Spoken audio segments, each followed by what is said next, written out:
नमस्कार दोस्तों, स्वागत है आपका अपने यूट्यूब चैनल पे। और मुझे आशा है कि आप लोग सभी खुश होंगे और अपनी तैयारी अच्छे से कर रहे होंगे। और ये जो आज का जो न्यूज़ है वो है शिक्षा मित्रों के लिए। जो हमारे विद्यालय में शिक्षा मित्र और अनुदेशक होते हैं उनको भी टैबलेट देने की मंजूरी देने जा रही है सरकार। अब इसमें क्या है कि जो बेसिक विद्यालयों में 12th रजिस्टर को डिजिटल करने में जुटा विभाग अब ज़रूरत पड़ने पर शिक्षा मित्रों को अनुदेशकों को भी टैबलेट देगा। विभाग की ओर से प्रति विद्यालय प्रधानाचार्य व शिक्षक को 2 टैबलेट दिए जाएंगे। लेकिन कुछ विद्यालयों में एकल शिक्षक प्रधानाध्यापक होने के कारण टैबलेट वितरण में दिक्कतें आ रही थी। इस पर विभाग ने उन्हें प्रयोग में लाने व इनकी मैपिंग के निर्देश दिए हैं। विभाग ने यह भी स्पष्ट किया है कि जो एकल प्रधानाध्यापक शिक्षक वाले परिषदीय विद्यालयों में तैनात शिक्षा मित्र व अनुदेशक को टैबलेट दिया जाए। इसके माध्यम से छात्रों की जो उपस्थिति है एमडीएम आदि सभी 12 रजिस्टरों को डिजिटल करने की प्रक्रिया तेजी की जाएगी। तो इसमें क्या होगा कि जो शिक्षा मित्र हैं और अनुदेशक हैं उनको जो टैबलेट दिया जाएगा उसमें छात्रों की उपस्थिति और जो एमडीएम जो उनका मध्याह्न भोजन होता है उसकी जो अटेंडेंस है, जो उनका लेखा जोखा है वो करने में इनको आसान हो जाएगा। तो चीज़ें डिजिटलीकरण की तरफ बढ़ रही हैं।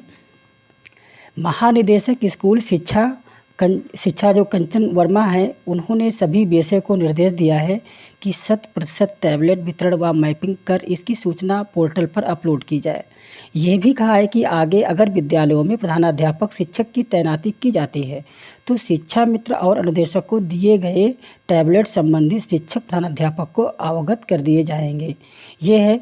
और दूसरी चीज़ें हैं यहाँ पे एक और न्यूज़ साथ में है कि बेसिक शिक्षा विभाग ने 15 फरवरी को सभी प्राथमिक विद्यालयों में छात्रों की रियल टाइम उपस्थिति अपडेट करने के लिए निर्देश दिए हैं। इसमें सीतापुर अव्वल रहा है, जबकि फतेहपुर, महाराजगंज, जालौन, बहराइच और वाराणसी, शाहजहाँपुर, आजमगढ़, बांदा, बदायूं, मेरठ की प्रगति न्यूनतम रही। विभाग ने 62 जिलों में नाराज़गी जताई है। विभाग ने सभी बीएसए और बीईओ को निर्देश दिया है कि छात्र उपस्थिति पंजिका और एमडीएम को प्रतिदिन डिजिटल तरीके से अपडेट करना सुनिश्चित करें। तो शिक्षा मित्रों को ये एक और काम बढ़ने वाला है। ठीक है, अगला न्यूज़ देख लेते हैं दोस्तों। अगला है कि जो एडेड जूनियर शिक्षक भर्ती पूरी करने का निदेशालय पर प्रदर्शन किया गया। जो वैकेंसी आई थी एडेड जूनियर शिक्षकों वाली उसको पूरा नहीं किया गया, तो उसके लिए सभी लोगों ने प्रदर्शन किया है। प्रधानाध्यापक और सहायक अध्यापक पदों के लिए इसकी जो है भर्ती हुई थी। परीक्षा के करीब 2.5 वर्ष बाद भी, आप सोचिए कि 2.5 वर्ष हो गए उसके बाद भी कुछ नहीं हो रहा है। तो परीक्षा के करीब 2.5 वर्ष बाद भी जूनियर हाई स्कूल के 1894 पदों की भर्ती पूरी नहीं हो सकी है।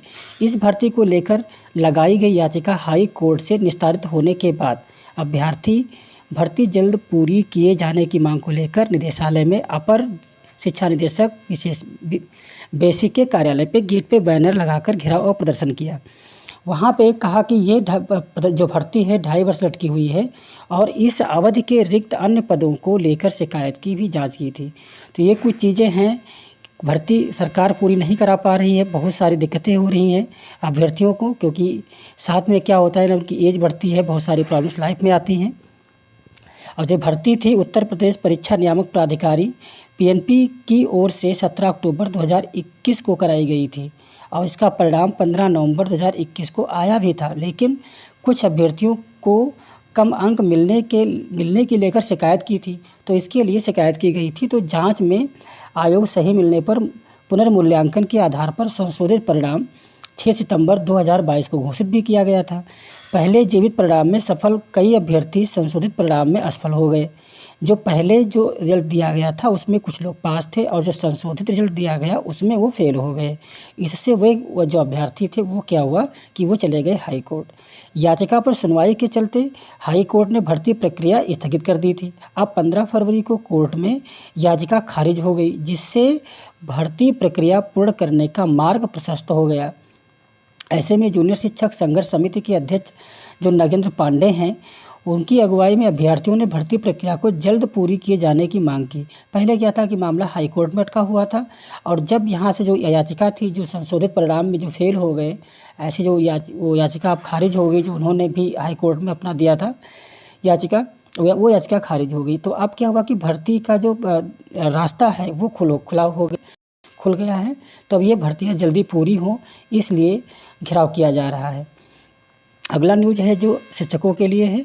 नियुक्ति के लिए 69,000 शिक्षक भर्ती अभ्यर्थी ने भी किया प्रदर्शन। अब देखिए जितनी भी एजुकेशन से रिलेटेड हैं, शिक्षकों से रिलेटेड हैं, कहते हैं कि जो शिक्षा होती है वो समाज का आधार होती है, लेकिन उनकी भर्ती के लिए देखो हर एक भर्ती अटकी हुई है और ये अपने आप में बहुत ही सोचने वाली बात है। 69,000 शिक्षक भर्ती में नियुक्त से वंचित अभ्यर्थियों ने सोमवार को बेसिक शिक्षा निदेशालय का घेराव और प्रदर्शन किया था।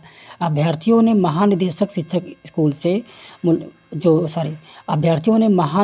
स्कूल शिक्षा से मुलाकात और 6,800 सूची के चयनितों को नियुक्ति देने की मांग उठाई। सोमवार को अचानक पहुंचे अभ्यर्थियों ने निदेशालय के अंदर धरना प्रदर्शन शुरू किया।